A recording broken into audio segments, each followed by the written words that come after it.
Bonjour bien-aimés frères et sœurs dans la foi, je vous salue tous dans le précieux et glorieux nom de notre Seigneur et Sauveur Jésus. Soyez bénis et fortifiés chacun où que vous vous trouviez en ce moment, en cette période difficile de pandémie mondiale.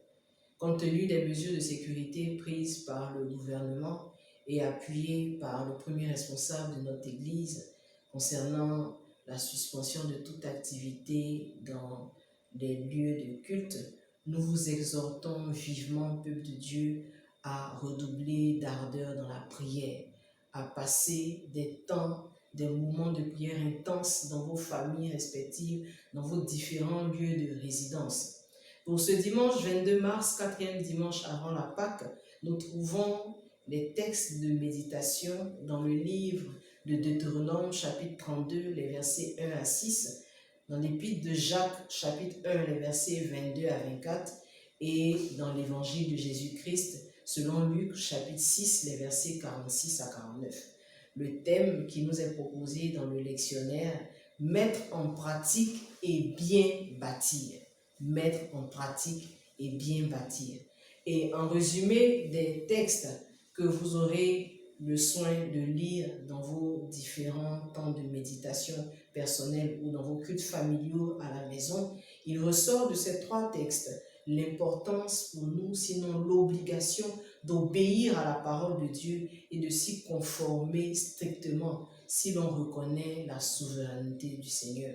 Ceci afin de demeurer inébranlable et ferme dans toutes les situations de la vie.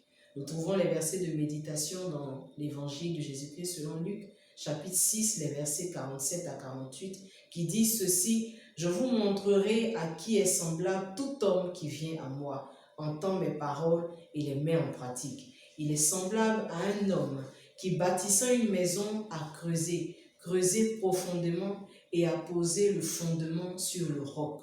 Une inondation est venue et le torrent s'est jeté contre cette maison sans pouvoir l'ébranler parce qu'elle était bien bâtie. » Bien-aimés, que signifie donc ce thème, mettre en pratique et bien bâtir? Nous souhaitons, pour une bonne compréhension de ce thème, faire ressortir trois éléments essentiels, à savoir, premièrement, ce qui est à mettre en pratique et quoi bâtir. Deuxièmement, comment bâtir. Et enfin, pourquoi il nous faut bien bâtir. Mettre en pratique, c'est mettre à exécution des projets, c'est appliquer des idées. Bien bâtir, c'est élever avec perfection une construction sur le sol avec divers matériaux. Si nous voulons reformuler donc notre thème, nous dirons appliquer ce que nous avons appris pour élever une bâtisse parfaite, ou encore, pour nous limiter à notre contexte, appliquer la parole de Dieu afin de bien construire sa vie.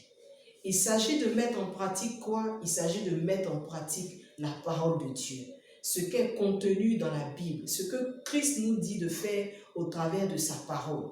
Et c'est la mise en pratique de cette parole de Dieu qui nous aide à bâtir notre vie, notre relation avec le Seigneur. Mais plus loin, la mise en pratique de la parole de Dieu nous donne de bâtir quoi? De bâtir notre éternité. Oui, bien aimé, il s'agit de préparer notre vie sur la terre après, notre vie après la mort.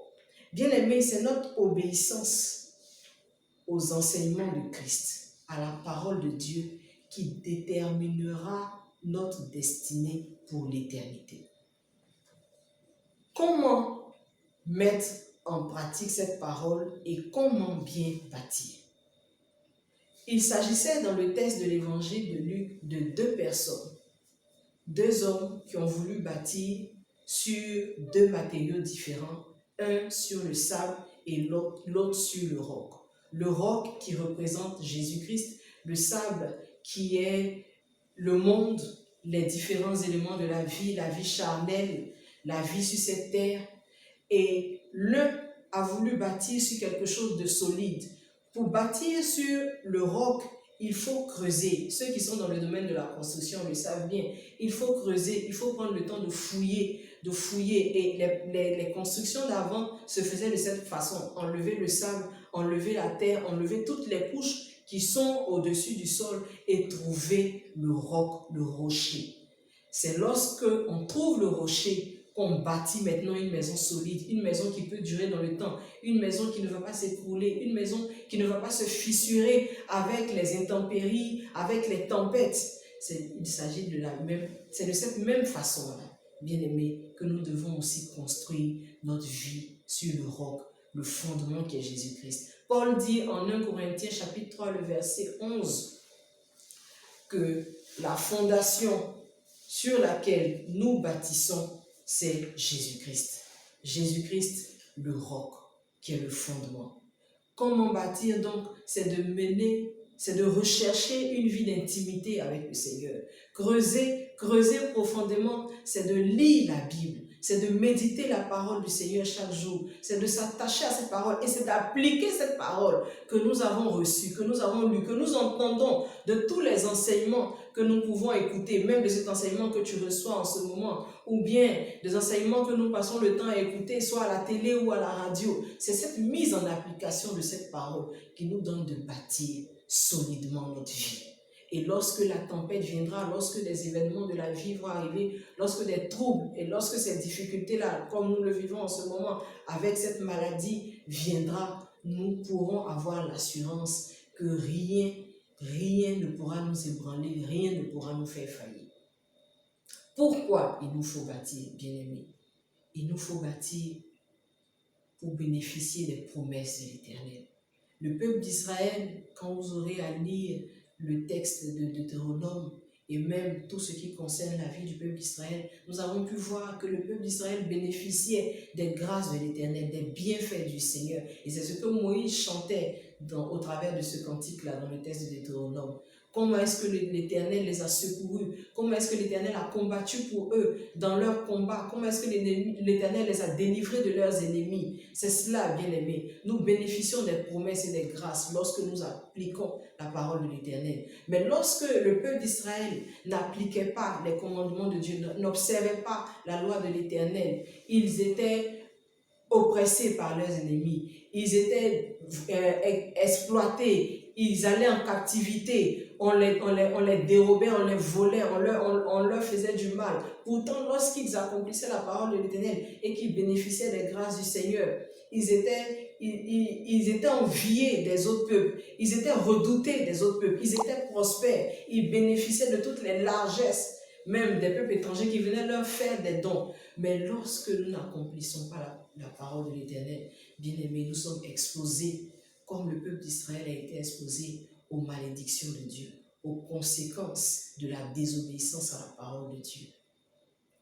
Bien-aimés dans le Seigneur, en résumé de ce texte et même de tous ces textes que vous allez méditer chez vous à la maison, qu'est-ce que nous devons retenir? Dieu attend de nous que la parole que nous lisons dans sa Bible, que les enseignements que nous écoutons au travers de la parole d'homme de Dieu, que nous prenons le temps à longueur de journée, pour certains, de passer du temps devant leur ordinateur, même avec leur portable, d'écouter les enseignements de tel homme, et de dire oui, vas-y, prêche papa, vas-y daddy, oui, c'est ça. Et ce sont des enseignements qui nous font du bien, qui nous font plaisir, qui nous donnent juste une émotion éphémère et momentanée. Mais nous ne prenons pas le temps d'appliquer cela. Dieu veut que nous appliquions ce que nous entendons. Sa parole dit que nous serons mesurés avec la mesure avec laquelle nous avons mesuré. Il nous sera demandé ce que nous avons appris.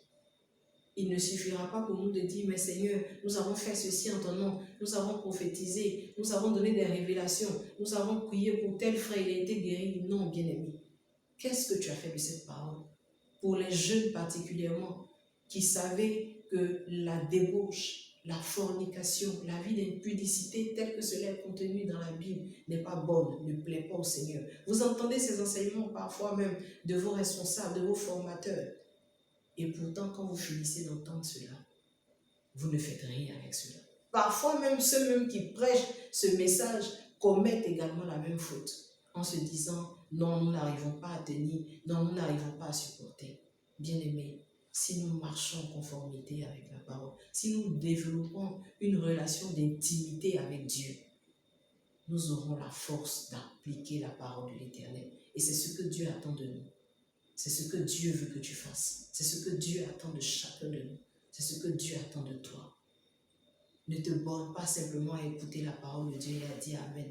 Ne te borne pas simplement à écouter les enseignements et à dire oui, c'est bien, et puis après tu laisses tomber. Non. Si tu reçois un enseignement, si tu lis quelque chose dans la Bible, applique-le. Applique et exécute la parole. C'est en cela, bien-aimé, que le Seigneur se souviendra de toi au dernier jour. C'est en cela que tu ne seras pas assailli lorsque les épreuves arriveront. C'est en cela qu'au jour du jugement dernier, le Seigneur n'aura pas à dire « je ne te reconnais point ». Que le Seigneur nous aide. Que Dieu vous garde. Nous vous invitons à prier dans vos familles, dans vos maisons, à prier véritablement le Seigneur et à prier également, à confier tous ceux-là qui sont atteints de ce virus et même toutes les familles en ce moment qui souffrent. Que Dieu vous bénisse. Shalom et paix dans vos maisons au nom de Jésus-Christ. Amen.